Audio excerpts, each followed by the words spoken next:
इतनी सारी चॉइस है कि ग्रिप क्या करें, पकड़ें क्या यहाँ पर। बट मैं फिर भी स्क्रीन पे लेके आऊँगा रिस्क रिवॉर्ड रेशियो के आधार पर बेटर या फिर ऑल टाइम हाई के नज़दीक या फिर थ्रेशहोल्ड पॉइंट के नज़दीक कुछ स्टॉक्स। यूपीएल मैंने इसका जिक्र कल भी किया था और इनफैक्ट आज भी कर रहा हूँ, but considering risk reward ratio, considering जो रेस्ट ऑफ केमिकल कर रहा है, look at OI rations 2 lakh से जुड़े यहाँ पे 636 7% ऊपर।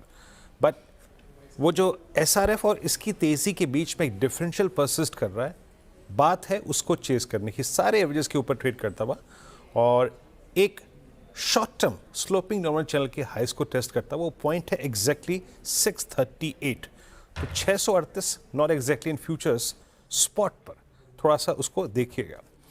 फिर लेके आते हैं एमएनएम, आपकी स्क्रीन पे एमएनएम आएगा। देखिए एमएनएम में क्या है, एमएनएम में आज तेज़ी हुई, आज सफ़र इसने इस पूरे दिन की शुरुआत करी लगभग 10 डे से।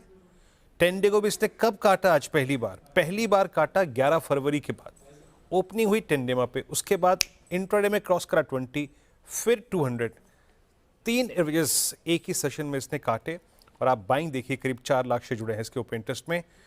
2854 माफ़ कीजिएगा, वहाँ पे इसका 50 डे में आता है। तो दूसरा स्टॉक यूपीएल के बाद जिसको मैं आई थिंक यहाँ पे एडमायर कर रहा हूँ वो है आपका एमएनएम, और तीसरा है डिफेंस स्पेस से एचएएल।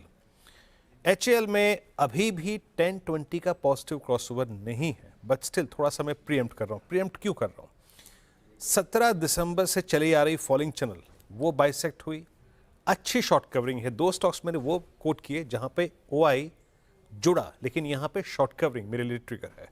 तो मैं अप्रॉक्सीमेटली जिस रेंज पे फोकस कर रहा हूँ अभी, यहाँ से वो 100 रुपये ऊपर की है 3684, जहाँ पे इसका फॉलिंग 50 डे अलाइंड है। अच्छा अनुज, कल भी मैंने आपसे अब इसी वक्त यही प्रश्न पूछा था कि आईटी बहुत ओवरसोल्ड है क्या, और देखिए कल क्लोजिंग जाते थे फ्लैट भी हो गया था स्लाइटली विद पॉजिटिव बायस, और आज 350 अंक ऊपर। आज दोनों का कॉम्बिनेशन ठीक ठाक हमारे फेवर में गया, आईटी का भी बैंक का भी, बट स्टिल यहाँ से बेटर रिवॉर्ड कौन रखता है, बैंक या फिर IT? Banks, I mean without a doubt. देखिए आईटी में अभी भी मैं आपको एक चीज़ बताऊं, आज मैं शॉर्ट कवरिंग एक्सपेक्ट कर रहा था आईटी में, और काफ़ी गिरी भी थी आईटी स्टॉक्स, तो इस वजह से एक्सपेक्टेड था।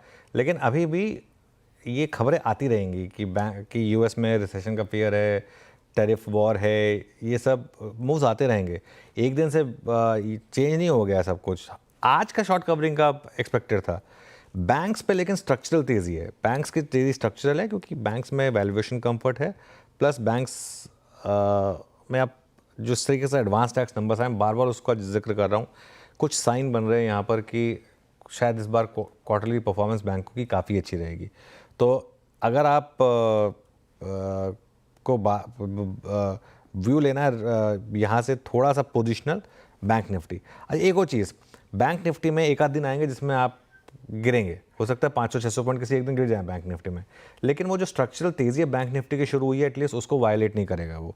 निफ्टी आईटी में क्या है कि अभी भी आज की जो रैली अगर वो कल स्वाहा हो गई तो फिर वो वापस आप रीसेंट लोज पे आ जाएंगे, तो इसके लिए वो एक रिस्क रहेगा। मेरे ख्याल से banks are position better than IT. अच्छा, मैं थोड़ा सा गड़बड़ करेगा, बैंक निफ्टी में अभी भी 50 डेमा में थोड़ा टाइम है, लेकिन एटलीस्ट 20 के ऊपर है। चलिए